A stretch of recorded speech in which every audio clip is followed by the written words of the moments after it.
ሓደ ዕድላት ኣይድገሙን ሓደ ግዜ ናብ ህይወትና ዝመጹ ሰባት ድጋሚ ዘይምለሱ ሰባት እዮም እዞም ሰባት እዚኦም ሓደ ግዜ ሉዝ እንድሕር ጌርናዮም ትዝታ ኮይኖም እዮም ዝጸርፉ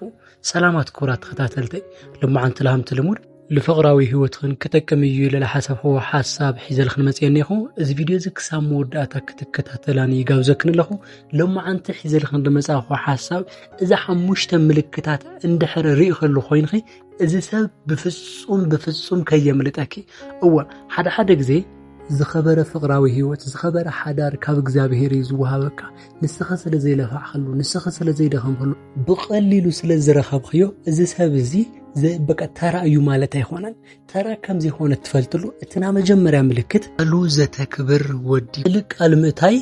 ተግባራዊነት ዝረአዮ ወድ እንድሕር ኮይኑ እዚ ሰብ እዚ ሕሾት አይለመደን እዚ ሰብ እዚ ምትላል አይለመደን እዚ ሰብ እዚ ነቲ ናይ አፉ ቃል ዘሎ ሪስፔክት ዓብይ ስለ ዝኾነ ሕማቅ ነገራት ስለ ዘይተለማመደ ብህይወትך ከጎደከ ይኸልን እወ ሓደ ግዜ አወዳት ናጓላት ዝጎድኡሉ መንገዲ ሁሉ ግዜ በአፎም ይፎትወክ ይፍቅረክ እናበሉ ይድልሉሙ አብልኾነ ሲሪየስ አብልኾነ ግዜ ግን እቲ ነገራት ትልህቁም ነገር ክልወጥ አብል ተሐሰበሉ ወይ ድማ እቲ ቃል ዘአተወሉ እቲ ቃል ክፍጸመሉ አብዝ ተሐሰበሉ ግዜ ግን እቲ ወድ ክጠልመክ ይኸል ስለዚህ ናይ ተግባር ሰብ እንድሕር ኮይኑ አቀዲሙ ዝተናገሮ ነገር ወዲያውን ዝፍጽም እንድሕር ኮይኑ ወይ ድማ ቃሉ ዘይዕብር እንድሕር ኮይኑ እዚ ሰብ እዚ አስቲም ክትሕዝዮ ኒክ ምስ ማንም ከተወዳድር ይብልኺ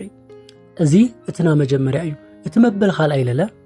ስምዒትኽን ክብርኽን ዝሕልወልኽን እንድሕር ኮይኑ መብዛሕትኡ ግዜ ሪሌሽንሺፕ ወይ ድማ ፍቅራዊ ህይወት መባኣስ አሎ ምጉድዳ አሎ ወይ ድማ ክብርኻ ምዝንጥጣል አሎ እዚ ማለት ግን ዘይና ሓልፎም ባውንደሪ ወይ ድማ ዘይና ሓልፎም ቀይሕ መስመራት ከም ዘለው ድማ ፍሉጥ እዩ ስለዚ እዚ መጻመት ድኺ ዝተባኣሰ ተተባኣስኹ ወይ ድማ ኣብ ልኾነ ይኹን ጸገም ናትኺ ክብርን ናትኺ ስምዒት ዝሕል እንድሕር ኮይኑ እዚ ሰብ እዚ መቸም ክጎደከ ይኸልን ንስምዒትኽ ብጣዕሚ እንድሕር ዝጥንቀቕ ኮይኑ እንድሕር ድማ ብጣዕሚ ዘኽብረክ ኮይኑ እዚ ሰብ እዚ ልዕሊ ምንም ከሐጉሰክ ይኸል እዩ ምክንያቱም ክብርን ስምዒት ምሕላውን ብምንም ዓይነት ተሚንኸ ክተግንዮም ይትኸል ሓደ ሰብ ሽሕ ላገበረልኪ ሽሕ ትሪት ላገበረኪ ስምዒት እንድሕር ለይሕልወክ ኮይኑ ወይ ድማ ንሱና ተንከባኸበኪ ነገር ግን እንድሕር ዘየኽብረክ ኮይኑ እዚ እቲ ብጣዕሚ ዓብይ ፔንፉል ዝኾነ ችግር እዩ ስለዚ ኣብ ቅድመ ሰባት እንድሕር ለኽብረክ ኮይኑ ኣብ ዝደኸመክ ግዜ ድማ እንድሕር ዝሕግዘክ ኮይኑ እዚ ሰብ እዚ ናይ ውሕስነት ስምዒት ንክስምዓክ ስለ ዝገብረኪ ሁሉ ግዜ ሴፍቲ ወይ ደግሞ ድሕንነት ንክስምዓክ ስለ ዝገብረኪ እዚ ሰብ እዚ ንሓዳር ይኾነክ እዩ ሓደ ግዜ ብዙሕ መስፈርቲ ንሓዳር ይኾን እዩ ኢልክ ዝሓሰብክዮ ወዲ ፋይናንሻሊ ስትሮንግ ልኾነ ኮሙኒኬሽን ስኪሉ ስትሮንግ ልኾነ ወይ ድማ ምሁር እዩ ኢልክ ትሓስብዮ ብዕድሙ ብስል ዝበለ እዩ ኢልክ ትሓስብዮ ሰብ ሓዳር ክገብረልክ ትመርጽዮ እሞ ነገር ግን ኣብ ሓደ ጉዳያት ኣፍቶም ሜን ፓርት ዝበሃል ወይ ድማ ኣፍቶም ዋና ናይ ፍቅሪ መሰረታዊ ሓገዝ ተባሂሎም ዝሕሰቡ ምክብባር ስምዒት ምትሕልላው ኬር ምግባር መሰረታዊ ዝኾኑ ነገራት ግን ደካማ ዝኾነ ወድንዮ እዚ ሰብ እዚ ብምንም ነገር ዋላ ጠንካራ ይኹን ኣብዞም ጉዳያት እንድሕር ደካማ ኮይኑ ህይወትክ ክጎደልክን ከበላሽወልክን ይኽእል እዩ እቲ መበል ሳልሳይ ለለ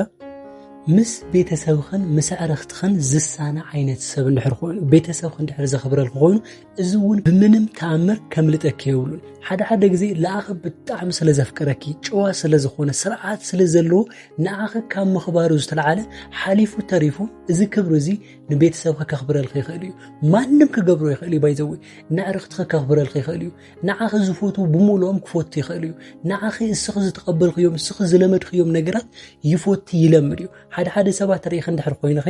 በቃ ብጣዕሚ ስለ ዘፍቀርዎ ነታጓል ዘይለመድዎ ዘይዓበይሉ ባህሪ ኣዳፕት ይገብሩ ይለምዱ ንምንታይ ተልኸ እሳ ስለ ዝፈተዋ ካብ ልቦም ስለ ዘፍቀርዋ ሪኺ ስለዚ እዞም ንጹህ ልብ ዘለዎም ወዲ ብምንም መንገዲ ኣልሽ ክትግንዮም ይትኽእል ኣጋጣሚ ኣብ ህይወትካ ሓደ ግዜ ይኽሰቱ እዮም ኣምላኽ ንዓኺ ዝኾነ ከወዲ ብናይ ህይወት መንገድኺ ሓደ ግዜ ንክመጽ ይገብሮ እዩ እዚ ሰብ እዚ ሚስ እንድሕር ጌርኺዮ እዚ ሰብ እዚ እንድሕር ተሓላሊፍኺዮ ኮይንኺ በቃ ብልኾነ ወደይ ትስእኒ ነገር ግን ህይወትኺ ደስተኛ ናምዃን ዕድላ ብጣዕሚ ጸባብ እያ ስለዚ ቤተሰብኺ ከኽብረልክ ተሎ ትሕት ኢሉ ክግዝአልክ ተሎ ወይ ድማ ንዕርኽትኺ ከኽብር ተሎ እዚ ሰብ እዚ ከም ዓሻይ ትረአዩ ንዓኺ ካብ ዘለዎ ክብሪ ዝተለዓለ ሓሊፉ ተሪፉ ትርእዮም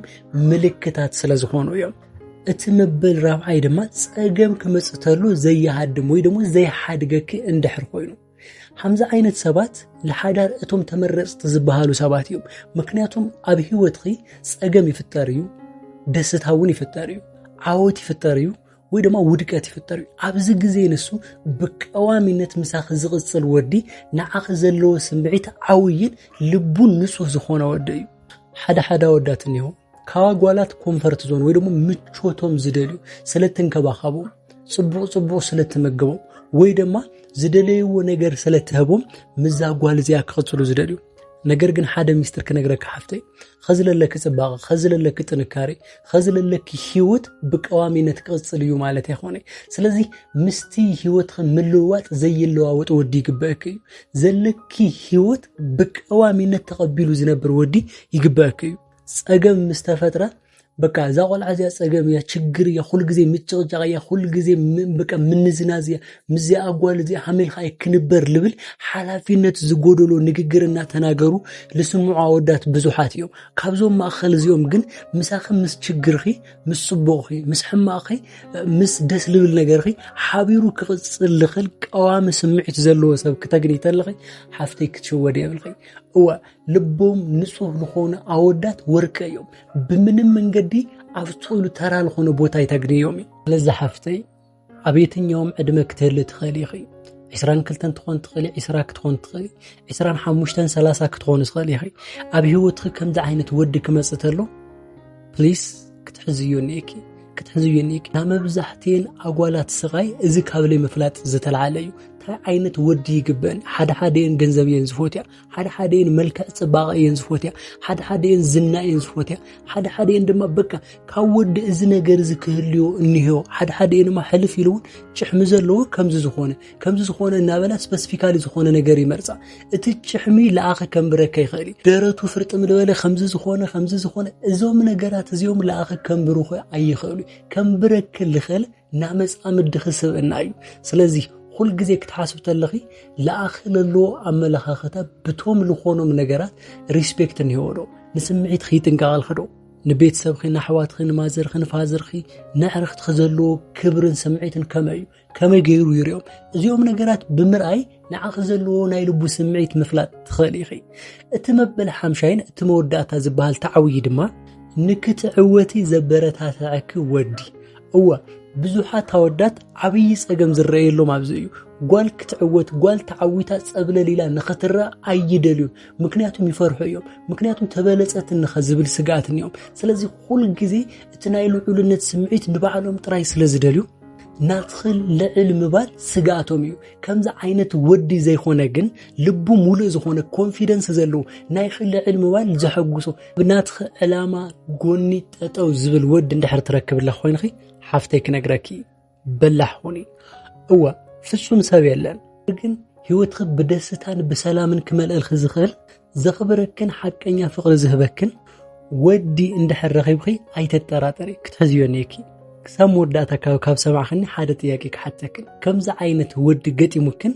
ዝተፈላለኸነለኸንዶ ከምዛ ዓይነት ወዲ ገጢሙክን ንዕቕኸኖ ዘባረርኽኖ ወደሎ እስታው ኮሜንት አፍልጣኒ لما عند حسابي زينير كسام ودا تمساي سلل صنحخن يغنيلي እዚ ቪዲዮ እንድሕር ተቀይሙክን ኮይኑ ላይክ ሼር ምግባር ከይትርሳዓ ለዚ ቻናል ሓደሽ ተልኾንክን ግን እዚ ቻናል እዚ ሰብስክራይብ ላ ገበርክን ቤተሰብ ንክትኾናን ብፍቅሪ ጋብዘከተለኹ ኣብ ልቕጽል ቪዲዮ ክሳብ ንራኸብ ሰላም